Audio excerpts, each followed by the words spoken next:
Hello students and welcome back. हम लोग ने अपना चैप्टर 3 स्टार्ट कर दिया है, लिबरलाइजेशन, प्राइवेटाइजेशन एंड ग्लोबलाइजेशन। मैंने आपको इन तीनों का थोड़ा थोड़ा इंट्रोडक्शन लास्ट वीडियो में करवा दिया था। आज हम लिबरलाइजेशन को प्रॉपर तरीके से पढ़ेंगे कि ये होता क्या है। ठीक है, इसके जो रिफॉर्म्स होते हैं, 4 रिफॉर्म्स, इंडस्ट्रियल रिफॉर्म हो गया और आपका फॉरेन फाइनेंशियल सेक्टर में जो रिफॉर्म है वो आज हम कवर करेंगे। ठीक, लिबरलाइजेशन का मतलब होता है कि जो एंट्री या ग्रोथ में रिस्ट्रिक्शंस थी प्राइवेट सेक्टर को, वो हटा दी गई। मतलब खुली छूट दे दी गई कि आप आओ और बिजनेस दो, मतलब आजाद कर दिया गया। जैसे पहले तो क्या था कि प्राइवेट सेक्टर्स के बहुत हाथ बांध दिए थे कि नहीं, सारा चीजें गवर्नमेंट सेक्टर के हाथ में रहेंगी, भाई प्राइवेट सेक्टर को बिल्कुल कुछ नहीं दिया जाएगा या बहुत ही कम चीजें। तो जब फिर उससे क्या हुआ, हमारी इकोनॉमी एकदम गिर पड़ी। तो नए उसमें जो इकोनॉमिक रिफॉर्म लाया, उन्होंने लिबरलाइजेशन कर दिया कि आपको जो भी हिंड्रेंस, जो रुकावटें थी, वो इन्होंने खत्म कर दी। ठीक, जैसे liberalisation was introduced with an aim to put an end to those restrictions which became major hindrance in growth and development of various sectors. ठीक है, तो जो बड़ी रुकावटें थी वो सब हटा दी गई। It is generally defined as the loosening of government regulations in a country to allow private sector companies to operate business transaction with fewer restrictions। मतलब कि भाई गवर्नमेंट सेक्टर को कम करके थोड़ा प्राइवेट सेक्टर को बढ़ावा दिया गया और उन पे कम रिस्ट्रिक्शंस लगाई गई, क्योंकि उन्होंने पहले बहुत ज्यादा रिस्ट्रिक्शंस लगा रखी थी, लाइसेंस लो, ये करो, वो करो, वो सब इन्होंने थोड़ा सा कम करा। वो अभी हम पढ़ेंगे। In relation of developing countries, this term refers to opening of economic border for multinationals and foreign investment। अब हमारी जो इकोनॉमी है वो कैसी थी, डेवलपिंग थी। तो डेवलपिंग कंट्रीज जो होती हैं उनके लिए ये वाला जो टर्म है वो कैसे वर्क करता है कि भाई इकोनॉमिक बॉर्डर, मतलब एक तरह से दोनों बाहें फैलाकर स्वागत करना, किसका, मल्टीनेशनल कंपनीज का या फॉरेन इन्वेस्टमेंट का। बिल्कुल ये चीज नहीं करना कि नहीं नहीं हम तो बिल्कुल परहेज है, हम इनको नहीं बुलाएंगे, ऐसा नहीं किया। ताकि हमने मल्टीनेशनल कंपनीज का और फॉरेन इन्वेस्टमेंट का स्वागत करा और हमारी इकोनॉमी को जिससे थोड़ा बेटरमेंट हुआ। तो पहला रिफॉर्म लिबरलाइजेशन में ही जो फर्स्ट पार्ट था वो है इंडस्ट्रियल या इकोनॉमिक रिफॉर्म भी बोलते हैं, अंडर लिबरलाइजेशन। इसके अंदर क्या किया, जैसे मैंने आपको बताया कि जो वो एरिया जो बहुत रिस्ट्रिक्शंस लगा रखी थी वो खोल दी। तो सबसे पहले क्या करा, abolition of industrial licensing. Government abolish the licence requirement of all industries.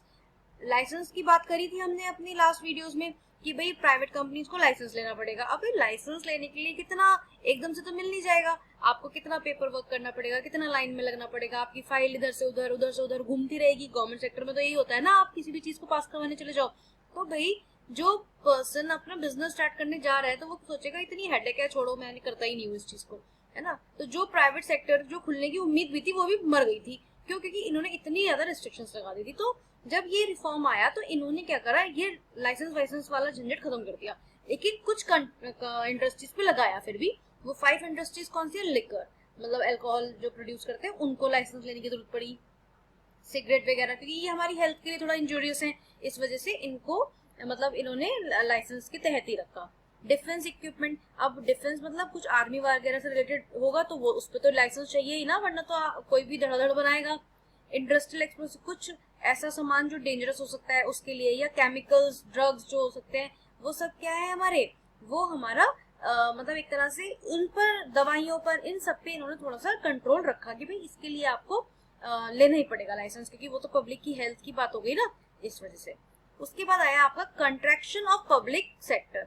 The number of industries reserve for the public sector was reduced from 17 to 3। हमने जो शेड्यूल पढ़ा था 3 टायर की भी 17 कंपनीज जो हैं वो पब्लिक सेक्टर, गवर्नमेंट सेक्टर अपने पास रखेगा और बहुत कम उसको देता था। तो अब इन्होंने क्या करा, क्योंकि गवर्नमेंट का काम तो सारा गड़बड़ घोटाले वाला था, कुछ ढंग से चल ही नहीं रहा था, तो उसमें क्या करा इन्होंने, 17 में से 3 अपने हाथ में रखी, बाकी सारी प्राइवेट सेक्टर्स को दे दी।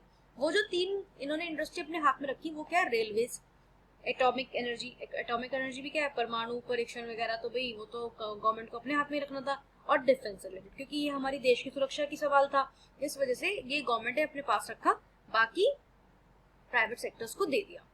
ठीक, freedom to import capital goods, मतलब पहले तो क्या था, हम सब कुछ यही बना रहे थे, लेकिन अब आप कैपिटल गुड्स भी आराम से बाहर से इम्पोर्ट कर सकते थे। The business and production units were given freedom to import capital goods to upgrade their technology.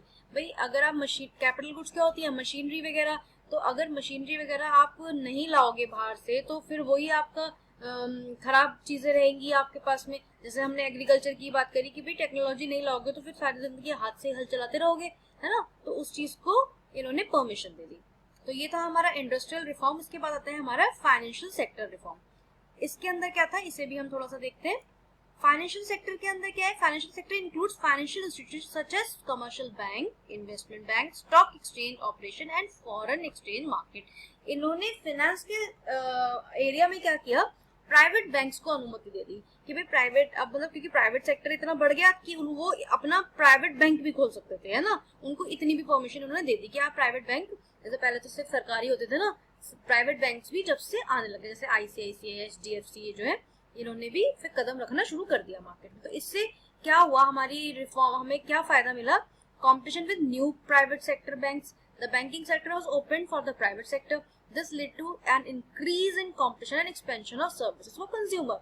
तो भाई प्राइवेट सेक्टर बैंक आया, उसने फैसिलिटीज दी, है ना, आपको लाइनों में नहीं लगना, जो बैंक के कर्मचारी इतने गंदी तरह से बिहेव करते थे वो सारी चीजें, देखो प्राइवेट वाले कितने अच्छी तरह से आपको डील करते हैं, आपकी सारी चीजें मतलब आपको बिल्कुल घुमाते नहीं है, वो इस टेबल से उस टेबल आपका काम करके देते हैं, मशीन्स, एटीएम वगैरह ये सब उन्होंने करी। तो उनसे देखकर ना थोड़ा सा हमारा जो सरकारी बैंक थे उन्होंने भी अपने आप को थोड़ा बहुत इम्प्रूव करा, क्योंकि वरना उनके हाथ से मार्केट लूज हो रही थी। ये हम अपना बिजनेस स्टडीज में पढ़ चुके हैं, आपने वीडियो देखी होगी जरूर, नहीं तो दोबारा देखना।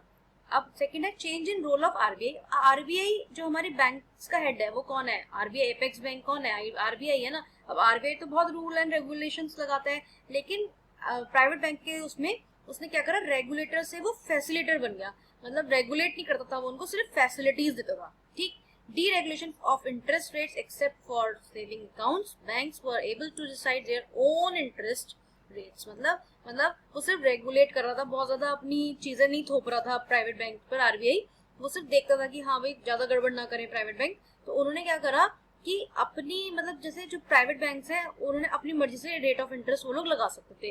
जैसे आपने देखा भी होगा होम लोन्स में कोई 8.45 ले रहा है, कोई 8.3 ले रहा है, कोई 9.6 ले रहा है, मतलब ये लोगों को फिक्स नहीं है, कुछ भी लेते हैं, तो वो अपनी मर्जी से ये चीज लगाने लग गए, और इंटरेस्ट ऑफ रेट हो गया, जो भी कुछ है ये चीज। तो हमने अभी फिलहाल 2 रिफॉर्म्स इसके पढ़ लिए हैं। नेक्स्ट हमारा टैक्स रिफॉर्म होगा और फॉरेन एक्सचेंज रिफॉर्म, तब हमारा ये लिबरलाइजेशन का पोर्शन फिनिश होगा। अभी तक हमने लिबरलाइजेशन के 2 रिफॉर्म्स पढ़े, अब हम आते हैं टैक्स रिफॉर्म पर, या फिर फिस्कल रिफॉर्म भी इसको बोला जाता है। इसमें क्या होता है, इसका मतलब क्या होता है हमारा टैक्स रिफॉर्म का, मतलब हम अपनी टैक्स की जो पोजीशन है उसे सुधारना, मतलब बहुत ज़्यादा हैवी टैक्सेस लग रहे हो या बहुत कॉम्प्लिकेटेड हो तो उसमें दिक्कत आती है। जैसे डायरेक्ट टैक्स या इनडायरेक्ट टैक्स आपको मालूम होगा। अब अगर डायरेक्ट टैक्स में थोड़ा सा ब्रीफ कर देती हूँ आपको, डायरेक्ट टैक्सेस वो होते हैं जो हम खुद जमा करते हैं, मतलब कोई थर्ड पार्टी उसमें इन्वॉल्व नहीं होती, जैसे कि इनकम टैक्स, ठीक।